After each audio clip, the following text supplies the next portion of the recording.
Kali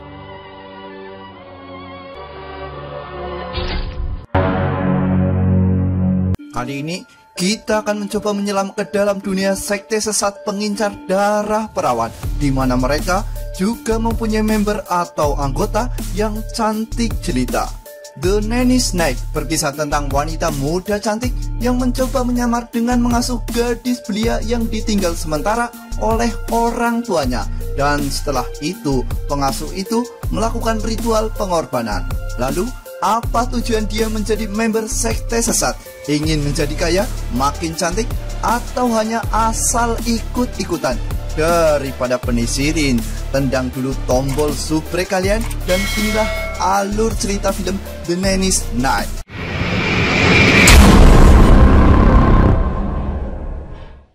Film diawali dengan penggerebekan sebuah rumah oleh beberapa polisi yang entah kasus apa yang terjadi karena film ini baru saja dimulai. Scene beralih kepada dua orang wanita yang sedang berbelanja di sebuah supermarket. Mereka adalah Bianca dan Eoma. Dan tentu saja setelah puas berbelanja, mereka membayar ke seorang kasir yang bernama Melanie. Very nice party, girls. Okay, keep the change.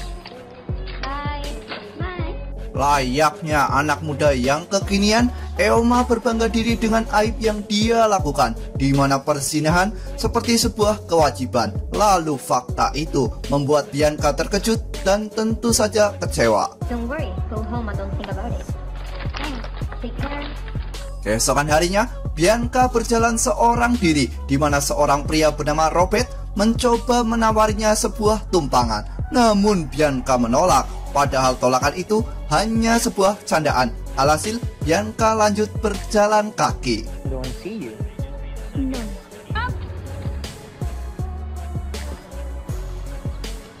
Lalu kita akan dibawa ke sebuah pasutri yang bernama Sam dan Pequita, yang mana pada saat Ita sedang berdandan, Sam justru mencocol leher Ita. Tentu saja Ita menolak karena pintu belum dikunci.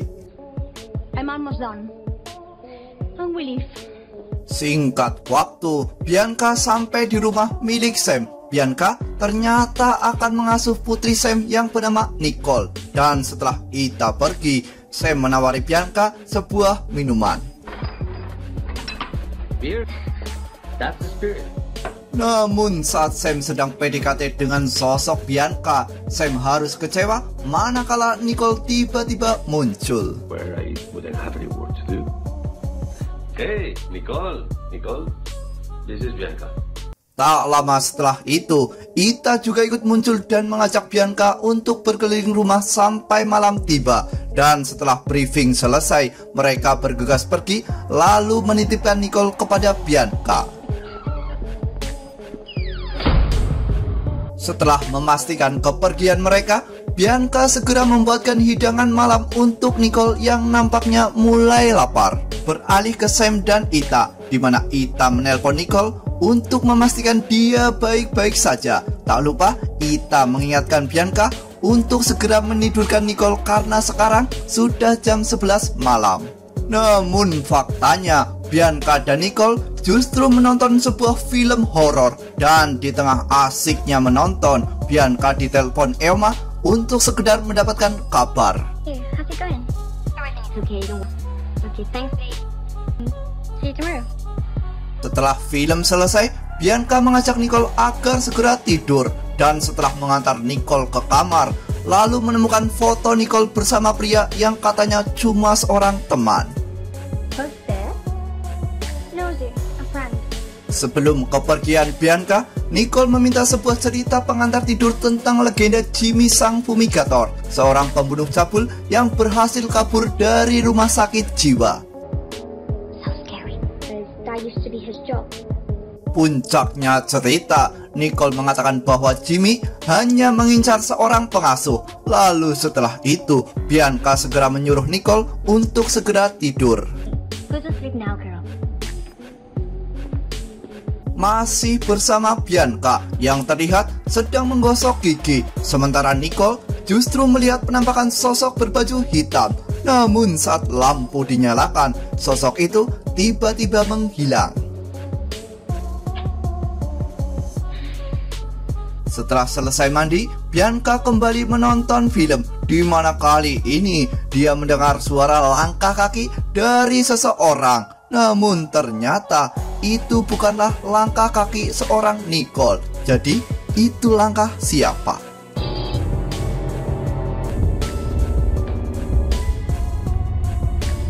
Setelah panel listrik kembali dinyalakan, Bianca dibuat terkejut manakala menemukan manekin Asolole milik Tuan Sam. Tapi setelah itu, ya, muncul manusia misterius berbaju hitam yang ternyata dia bernama Charlie. Sepertinya Charlie dan Bianca adalah seorang pasangan lagi bete. Wanted to add some excitement. Dan terungkap fakta bahwa Bianca dan Charlie adalah seorang pengikut sekte sesat bernama Lucifera, yang mana sekte itu beranggotakan kaum laki bete khusus wanita. Mereka resmi bergabung tahun 2019. Entah apa tujuan mereka bergabung dengan sekte sesat itu, ikut-ikutan atau gaya-gayaan. Yang jelas mereka mempunyai sebuah belati yang bernama belati pengorbanan. Setelah Nicole terbangun, Nicole dibuat terkejut manakala mendapati tubuhnya dalam keadaan terikat di sebuah ranjang. Dan lebih terkejut lagi manakala Nicole melihat sosok Bianca bergaun putih dan membawa sebuah belati tajam. To take for him out. Something. Khawatir Nicole akan membuat kegaduhan, Charlie segera menyumpal mulut Nicole dengan beberapa CD. Mereka akan melakukan ritual pengorbanan Nicole yang diketahui masih perawan, dan tentu saja dengan membacakan mantra. Setelah capek membaca mantra, mereka dibuat murka manakala kamera yang mereka bawa belum dinyalakan. Dan setelah kamera dinyalakan, yang terjadi adalah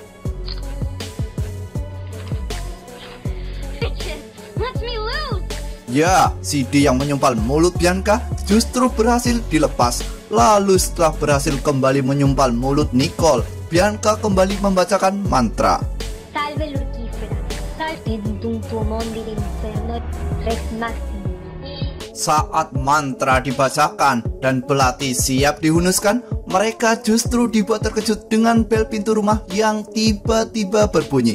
Alhasil, Bianca mencoba menghentikan ritual itu lagi. Ya, sosok yang membunyikan bel adalah Robert. Robert khawatir Bianca akan bosan setelah Nicole tertidur. Alhasil, karena memaksa, Bianca membiarkan Robert masuk. Layaknya anak muda pada umumnya, Robert yang terpukau dengan sosok Bianca mulai mempersiapkan diri. Lalu setelah itu, Robert berhasil dikondisikan. Di sisi lain, Charlie dan Nicole justru mengalami kebosanan dan memutuskan bermain-main dengan beberapa kartu. Tentu saja itu membuat Bianca murka. And you take her up now. I'm sorry, little girl. Who placed this? Without Muak dengan kelakuan Charlie, mereka kini bergantian, di mana Charlie yang membaca mantra, sementara Bianca justru yang bersiap menghunuskan belati. Dan faktanya, Charlie selalu saja salah membacakan mantra. no, Jesus, salve Lucifera, salve Lucifera. Aren't you? You? Di saat mereka akan memulai ritual kembali, baterai kamera mereka tiba-tiba saja habis. Dan walaupun sudah berganti menggunakan HP, ritual kembali gagal karena bel pintu kembali berbunyi.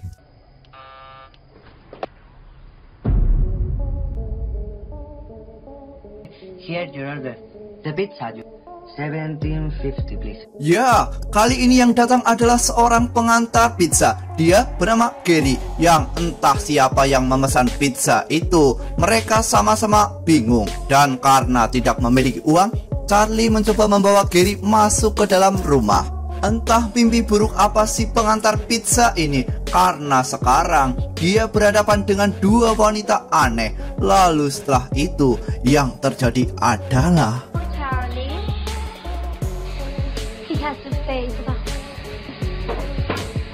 setelah gagal berkali-kali, mereka terpaksa melakukan ritual kepada Gary. Dan benar saja, Charlie berhasil menghujamkan belati itu kepada Gary, sang pengantar pizza yang malang sekali. Di tengah rasa terkejutnya mereka karena si Gary sudah tidak berjaga, mereka kembali terkejut karena tiba-tiba lampu menjadi padam. Dan hal itu sepertinya dilakukan oleh sosok Nicole. Lalu setelah mereka kembali ke kamar Nicole, benar saja Nicole sudah terbebas entah ada di mana. Mereka lalu membagi tugas, di mana Charlie mencari di luar, sementara Bianca mencari di dalam rumah. Di tengah-tengah pencarian, Charlie justru terkena jebakan yang dibuat oleh Nicole. Sementara Bianca berhasil dikelabui dengan manekin yang ditutupi sebuah kain. Mulai menarik, di mana saat Bianca berhasil menemukan sosok Nicole, Bianca justru ditembak oleh Nicole. Nicole justru lebih unggul dengan senjata senapan paku. Namun saat Nicole berniat menembak endasnya, Bianca menghadang dengan telapak tangan. Dan dari arah belakang, Charlie tiba-tiba muncul. Tapi setelah itu,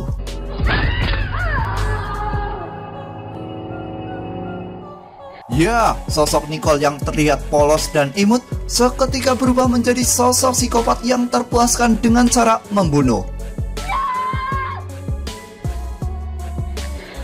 Namun saat Nicole hendak mengakhiri drama tragis malam ini, Nicole dibuat terkejut manakala peluru paku miliknya sudah habis. Dengan berbekal sebuah belati, Bianca memulai perburuan Nicole. Dan layaknya film horor pada umumnya, Nicole lalu terjatuh. Alhasil, Bianca berhasil membuat Nicole diambang kematian. Namun faktanya, Bianca tidak membunuh Nicole tanpa ritual dan kembali mengikat Nicole, lalu berniat memulai ritual kembali. Glorificamos en Immonus, omnipotens inex. Namun sialnya, saat Bianca selesai membaca ritual, yang terjadi adalah Bianca ditusuk dari belakang oleh seorang robot. Ya, kesalahan Bianca di awal adalah tidak memastikan kematian robot.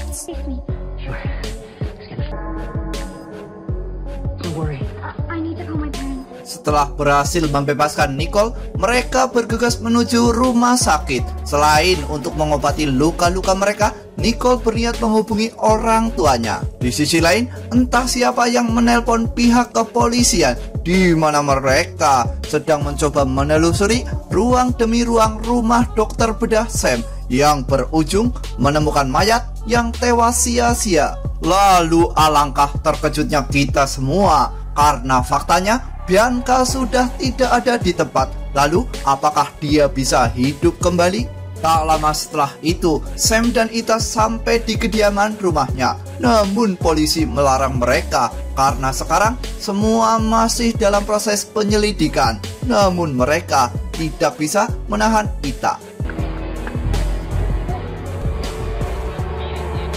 Setelah Ita terkejut melihat mayat Gary, Sam juga dibuat terkejut manakala poluan ini mengabarkan bahwa Nicole tiba-tiba menghilang. Kembali ke sosok Nicole yang ternyata tidak dibawa menuju rumah sakit. Faktanya, Robert justru membuat Nicole pingsan dengan suntikan obat bius. Lalu, apa sebenarnya tujuan Robert?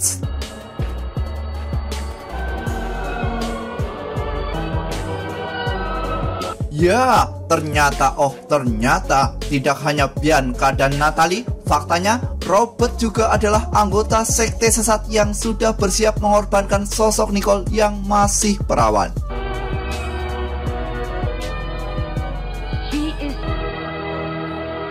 Dan film Nanny Snake tamat dengan kedipan mata Robert yang membuat saya emosi.